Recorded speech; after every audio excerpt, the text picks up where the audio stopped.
Eric Paul's in here with 9 to 5 Sports. Going to be getting into the core plays here for the Sanderson Farms Championship. Now, I do want to keep you guys posted. This is going to be kind of a weekly reminder here. 9 to 5 has some new tools here that you guys will see in this video. Trying to keep up that best value in PGA DFS, and I think we did that the next step into doing that. Very good stuff there. Definitely check that out. That's going to be included in your $10 a month membership there at 9to5sports.com. Do also want to mention here that the content structure for the 2022 season, at least for right now, is going to be a little bit different. It'll be pretty much the same. It'll be going back to more of what we did kind of 8 months ago to 3 years ago or whatever, kind of going back to that content structure where it's going to be, you know, that preview top picks video that I do on Monday.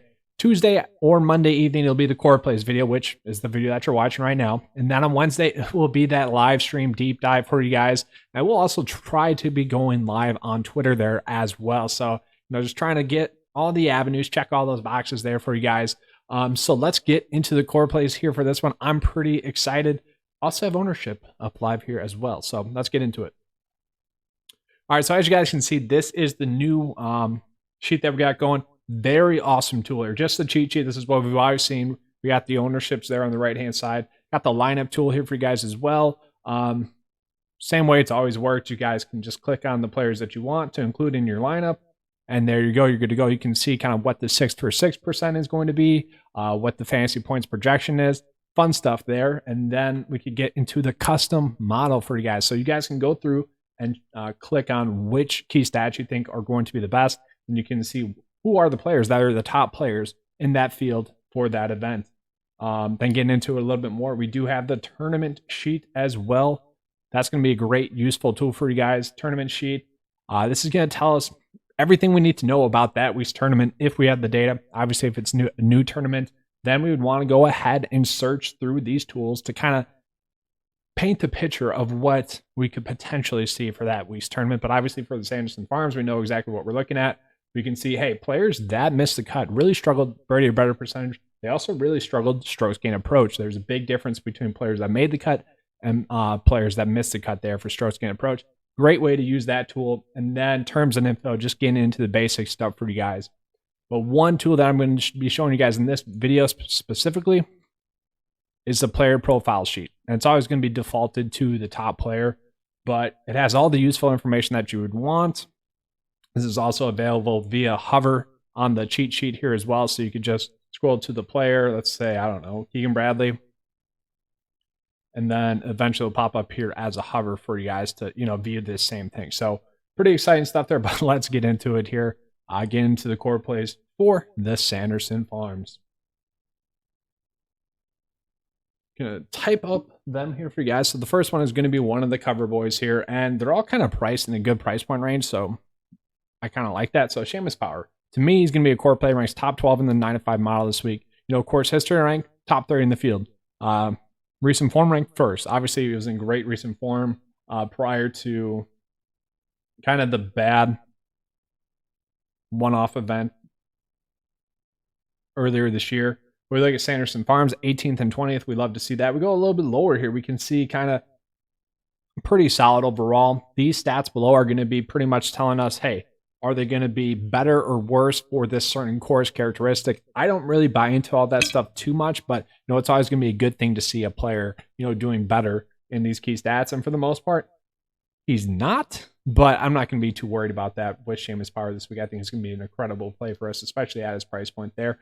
Going into another one, we're going to get into Charlie Hoffman. So Charlie Hoffman is looking like he's going to be chalk. So is kind of Sheamus Power. So if Charlie Hoffman is chalk, I might jump off of him a little bit here, but we can see his recent starts, you know, Fortnite Championship, 22nd, Northern Trust, 21st, BMW, 38th. You know, he barely missed the cut at the Open Championship as well.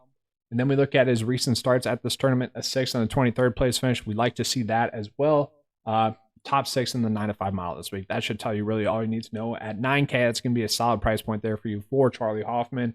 Everything's looking good for him. And then we can see yeah, he does play a little bit better on these course characteristics. So Charlie Hoffman, a decent play for you guys this week, and that's why I have him as a core play.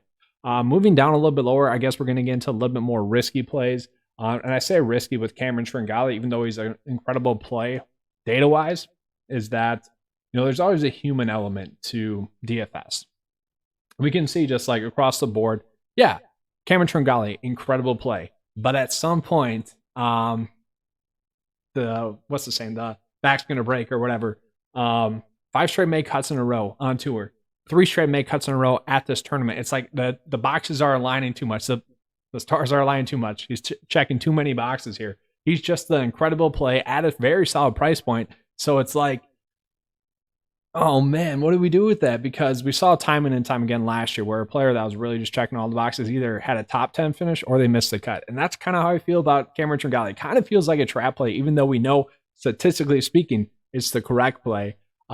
Very interesting one there. I want to know what your guys' thoughts are on Cameron Tringale. Am I reading into this a little bit too much? Again, mentally effed up by last year where we had these incredible plays that either pretty much were in contention or missed a cut. I'm kind of curious as to what you guys are thinking there. Let's just sort this by date here real quick as well. So yeah, we can see pretty solid recent form there. Pretty much everything has been a top 25 finish, minus the BMW Championship, which wasn't a good course for him anyways. Now we're going to get into the last core play for this one. It's actually going to be 9-to-5's boy, Scott Piercy. So each year, 9-to-5 has had like a player that they've absolutely played probably too much. 2 years ago, it was Scott Piercy. The previous year, it was Harris English. And then last year, it kind of was really spread out. I would say Corey Connors was the player that we were on the most. Just kind of was always a little bit too cheap. But there's a lot of players that fell into that category.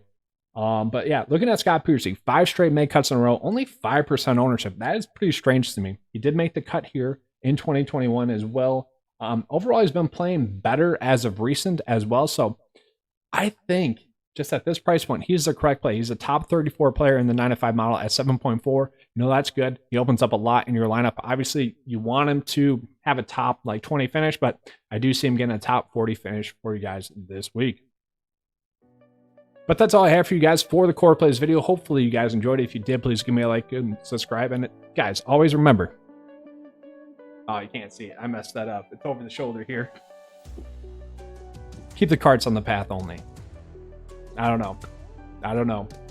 But that's all I have for you guys. If you enjoyed the video, please give me a like and subscribe. And this time, as always, let's keep cashing. Thanks, guys.